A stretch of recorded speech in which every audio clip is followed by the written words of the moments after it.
이제는 전남편, 그리고 전남편과 상간녀의 이야기를 해보려 합니다. 이제는 마음 정리가 어느 정도 되었고, 물론 아직도 불쑥불쑥 분노가 치밀어 오르면 쫓아가 머리끄댕이라도 잡고 봉산 탈춤을 추고 싶네요. 작년 이맘때 작은 말다툼으로 남편이 집을 나갔습니다. 원래 직업의 특성상 출장이 많았고 집에 자주 들어오지 않았으므로 그냥 계속 출장 중이라 생각했습니다. 연애할 때부터 싸우면 무조건 도망가는 습성을 가진 사람이라 연락하면 더욱 피하기만 합니다. 연애 3년, 결혼생활 3년 하며 저도 그 사람을 상대하는 스킬이 늘었어요. 전화 올 때까지 제가 먼저 전화하지 않았어요. 그러던 중 집안에 일이 생겨 전화를 했는데 전화, 문자, 카톡 다 씹고 갑자기 이혼을 하자고 합니다. 그 작은 말다툼 며칠 전이 제 생일이었습니다. 새벽에 혼자 꽃시장 가서 꽃을 사서 차에 넣어두고 회사까지 데려다 줄 만큼 사이가 좋았습니다. 직업 특성상 야근이 많았는데 자기가 쉴 때면 회사 앞으로 데리러 오고 아침에 출근까지 시켜줬어요. 한 달에 일주일도 함께 못 붙어 있었지만 집에 있을 때는 꼭 일품 요리해서 저녁 해먹이고 둘 다 술을 좋아해서 술자리도 자주 가졌습니다. 1년에 3-4번은 해외로 여행 다니며 정말 남들이 부러워하는 부부 생활을 하고 있었습니다. 몸이 안 좋아 아기를 몇 번 잃어 애는 없었어요. 근데 말싸움 같지도 않은 것 때문에 이혼을 하자고 합니다. 그때 좀 이상한 마음이 들었습니다. 그 상황이 지속되자 마음이 불안하기 시작했어요. 남편은 3남 1녀 중 막내인데 큰형님한테 연락을 드렸더니 따로 만나보고 연락을 하겠다 합니다. 평소에 큰형을 좋아하기도 무서워하기도 했던 남편놈이라 형수가 부르니 오긴 왔나봐요. 나중에 형님에게 왜 이혼을 하려고 하는지 이유를 들었는데 가관도 아니었습니다. 방순이 사촌오빠와 술을 마시면 술값을 맨날 내가 내. 남의 말을 잘 듣지를 않아. 저는 사고로 한쪽 귀 고막이 터져 잘 들리지 않습니다. 진짜 잘 안 들려요. 쟤는 싸우면 전화를 먼저 안 해. 지가 안 받고는 등이었습니다. 누가 봐도 핑계에 핑계를 대고 있었습니다. 근데 형님이 하는 말이 아무래도 여자가 있는 것 같다고 합니다. 조용히 남편의 카드 내역을 뽑아봤습니다. 한 3달간 땡땡시에서 3-4일에 한 번씩 모텔에서 결제한 것이 찍혔습니다. 심지어 저 몰래 카드 대출을 받아서 그 금액이 어마어마했습니다. 촉이 오기 시작했어요. 저는 전에 카드 하나를 결제하는 동시에 바로 메일로 결제 내용이 날라오도록 해두었습니다. 저는 결국 어렵지 않게 남편과 여자가 있는 현장을 잡을 수 있었습니다. 여기서 포인트는 바람도 똑똑해야 핀다네요.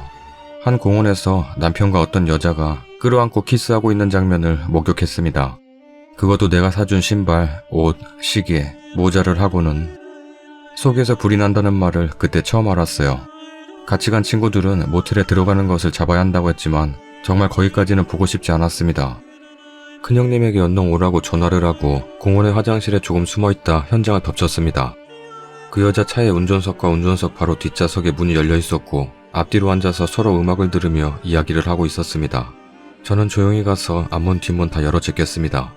그 여자는 당황했는지 문을 닫아 잠궜고 안에서 당기는 힘보다 밖에서 여는 내 힘이 더 셌는지 뒤에 있던 남편놈 쪽 차문은 조금 실랑이하니 열렸습니다. 분노가 어떤 힘을 나게 하는지 알 수 있는 순간이었어요. 제가 현장에 도착하기 전에 친구들에게 부탁한 것이 있었어요. 무조건 남편만 떨어뜨려 놔라. 그 여자랑은 내가 이야기하겠다. 친구들이 남편을 떨어뜨려 놨고 저는 그 여자를 나오라고 했습니다. 그 여자 차에서 안 나옵니다. 제 친구가 차 유리를 똑똑 놓고 하더니 어차피 걸린 거 그냥 나오라고 했습니다. 조금 있다 순순히 나온 그 여자를 보니 참 기가 막혀 입도 안 떨어졌습니다. 어디서 저렇게 변변치 못한 걸 만나느라 이혼을 하겠다고 한 건지. 그 와중에 그날 약속이 있어 드레스업하고 나간 제 자신을 마음속으로 칭찬했네요. 그 여자와 이야기를 했습니다. 그냥 솔직히 너무 그 상황이 어이가 없었어요. 어쨌거나 한참 썸 타고 있던 남자를 만난 걸 텐데 기름이 뚝뚝 떨어지는 머리와 얼굴, 허름하게 차려입은 옷, 그래도 속으로 네가 나보다 괜찮은 게 있으니 남편놈이 바람이 났겠지 했죠. 그 와중에 큰아주버님과 형님이 도착했습니다. 아주버님은 바로 남편놈에게 가더니 주먹과 발로 미친듯이 때리기 시작했습니다. 형님과 함께 만났을 때 여자 문제면 가만 안 둘 거라고 이미 예고를 했어요. 그래도 남편놈은 죽어도 아니라고 하네요. 부모까지 걸면서. 형님은 도끼 눈을 하고 나와서 그 여자 쪽으로 다가왔습니다. 형님이 보자마자 너 쟤 빚더미에다가 유부남인 거 몰랐냐? 네가 다 갚아주면서 살 거냐? 라며 다다다다 싸붙였습니다. 자기는 몰랐다 합니다. 물론 유부남인 걸 모르는 게 아니라 빚더미인 걸 몰랐다는 뜻이겠죠. 그 와중에도 남편놈은 자기 형한테 계속 맞고 있었습니다. 친구들이 말렸지만 아주버님은 폭주기관차 같았습니다. 아프긴 하겠다 싶었지만 절대 불쌍한 마음이 들지 않았어요. 친구들한테도 말리지 말라고 했습니다. 형님은 앞으로 제 연락 안 되면 무조건 너한테 할 거라고 하면서 그 여자 엄마 연락처까지 알아냈습니다.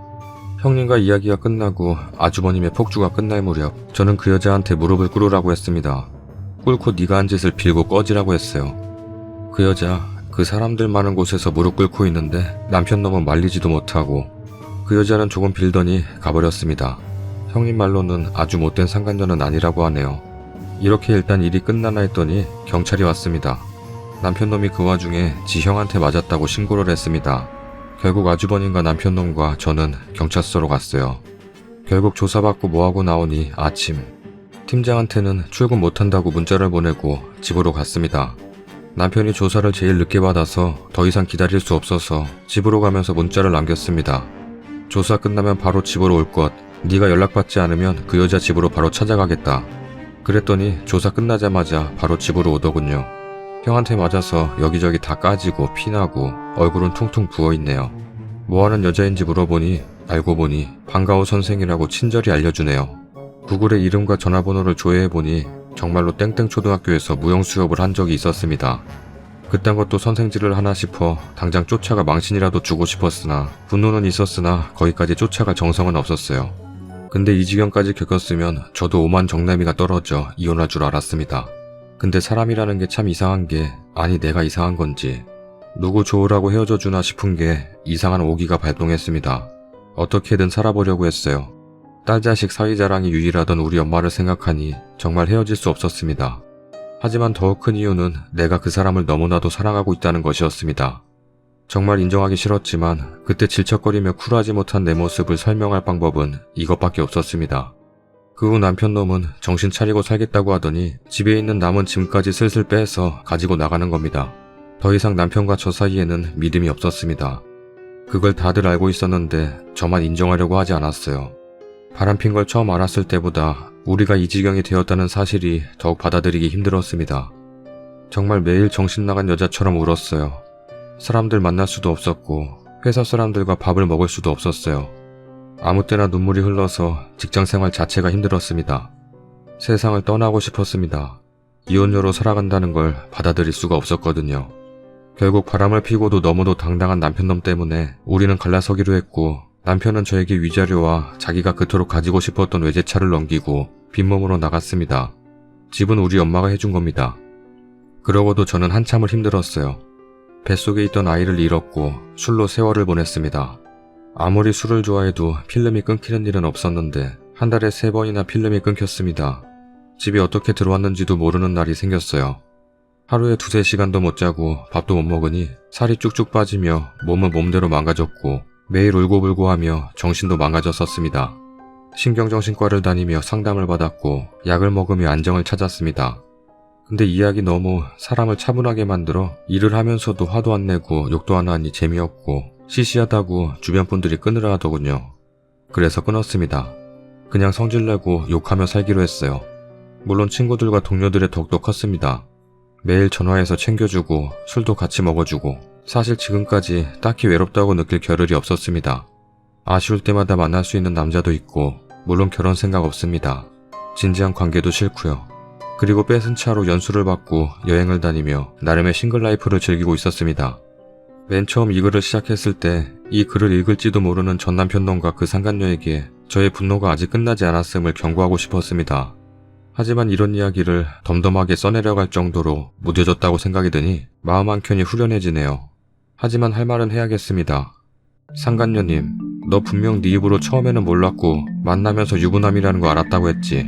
근데 니들 10년 넘게 연락처를 가지고 있고 카톡 카스 친구였는데 어찌 그 사람이 유부남인 걸 몰랐을까? 너는 유부남인 줄 알면서도 만난 악질 상간녀야. 그리고 니들 꼭 결혼하길 바란다. 니들 닮은 아이도 낳길 바란다. 남의 가정, 행복, 산산이 깨고 얻은 사랑인데 그 정도는 해봐야 하지 않겠니? 니네 어머니 아버지도 없이 너 혼자 키우신 것 같던데 그렇게 아끼는 딸이 남의 가정 파탄낸 상간녀라는 거 알면 얼마나 속상하시겠니? 평생 그 사실 모르고 사셨으면 좋겠구나. 그리고 니 밑에서 배우는 어린 학생들은 무슨 죄냐?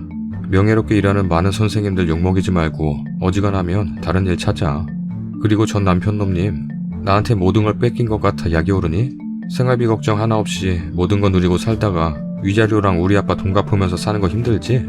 네가 나 때문에 누렸던 모든 것 그거 원래 네 거 아니잖아. 비가 와도 눈이 와도 일하러 나가려니 힘들 거야. 안다.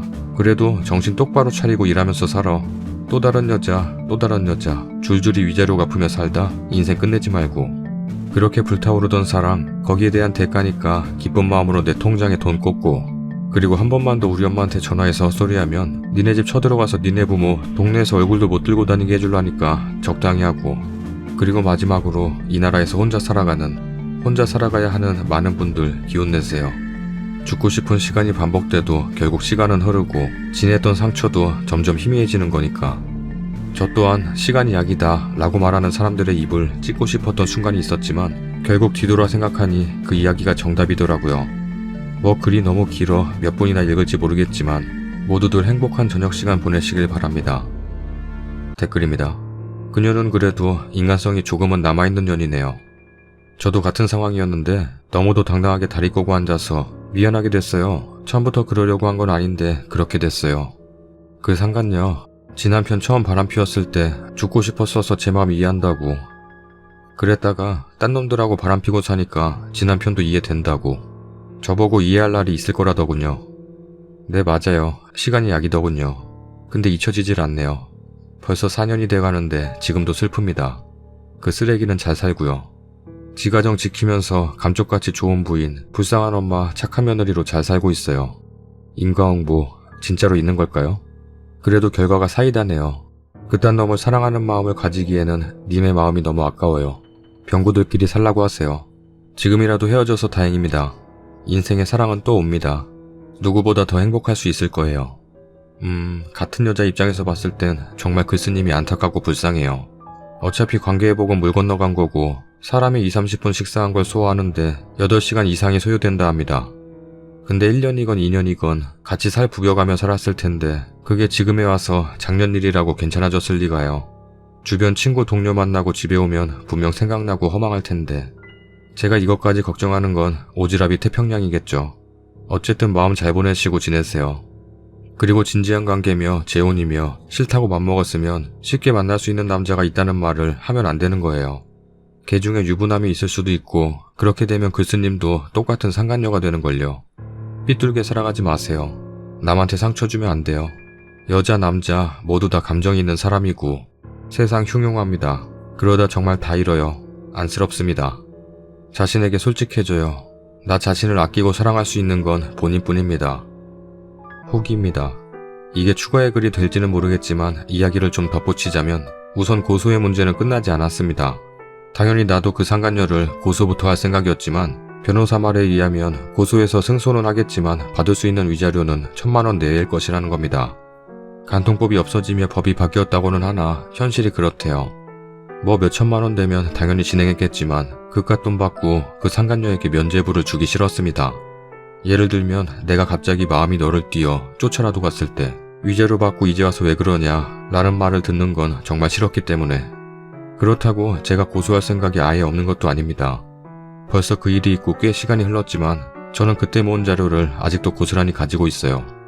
말 그대로 내 변덕스러운 마음이 언제 바뀔지 모르기 때문에 변호사 말로는 사건 일어난 후 3년 안에는 고소 가능하다고 합니다. 열린 결말쯤으로 생각해 주시길. 그리고 쫓아가서 망신을 주지 왜 참았냐고 하시는 분들, 그 마음 제일 컸던 사람이 바로 저였어요. 새벽에 그년 집 앞에까지 가서 죽도록 운 적도 있었습니다. 물론 차 안에서요. 하지만 이런 부분도 법적으로 제게 불리할 수 있기 때문에 정말 이성의 끈을 쥐어잡으며 참았던 겁니다. 그리고 누구의 말대로 이 상황에 제일 쓰레기였던 사람은 그 상간녀가 아닌 그 병구 같은 남편이었기 때문에 모든 걸 그 여자 탓으로 만들고 싶지 않았습니다. 욕을 하는 사람도 있고 격려하는 사람도 있지만 제가 판에 올리길 잘했다고 생각한 부분은 학교로 소장을 보내는 거예요. 언젠가는 소장을 보낼 수도 있겠다 생각했지만 학교로 보내는 것은 생각하지 못했거든요. 물론 방과 후 강사라 반년 1년 이상 한 학교에 있지 않아요. 제가 그 여자가 방과 후 학교에서 무용을 가르쳤다는 것을 안 것도 어느 초등학교의 2014년도 자료였어요. 물론 지금 그 학교에 없고요. 한 번은 그 여자가 다니는 학교를 찾으려고 땡땡시 소재의 초등학교를 찾아봤더니 수십 개가 나옵니다. 제가 그걸 다 뒤져볼 정성은 없죠. 단 내가 한 가지 바라는 게 있다면 꼭 그 둘이 결혼식을 올리거나 아님 병구 같은 전 남편이 딴 여자와 결혼을 하거나 그 상간녀가 딴 남자와 결혼을 하게 된다면 꼭 그 사실을 알고 그 결혼식에 가보고 싶네요. 가서 상대방의 부모에게 꼭 말해주고 올 겁니다. 당신의 사위, 당신의 며느리가 이런 사람이었다고. 뭐 이런 행운이 일어나지 않더라도 언젠가는 천벌받을 거라는 거 믿어 의심치 않습니다. 뭐 세상이 그런 거 아닌가요? 그러니 나와 같은 일을 겪은 모든 분들 부디 슬픔에서 하루빨리 탈출하시고 나 자신을 탓하며 하고자 하는 일도 그만두시지 말길. 잘못은 그들이 했지 그걸 알지 못한 당신의 탓이 아니라는 것. 앞으로도 찰날은 길고 나를 아껴야 또 다른 행복이 온다는 걸 잊지 마시길. 아직도 구독 안 누른 사람이 있어? 진짜야? 구독하기 눌러주세요. 구독 한 번만 눌러줘. 감사하게 생각할게. 구독하기 눌러주세요. 어허, 끝까지 안 누른다고? 아잉, 구독하기 눌러주세요.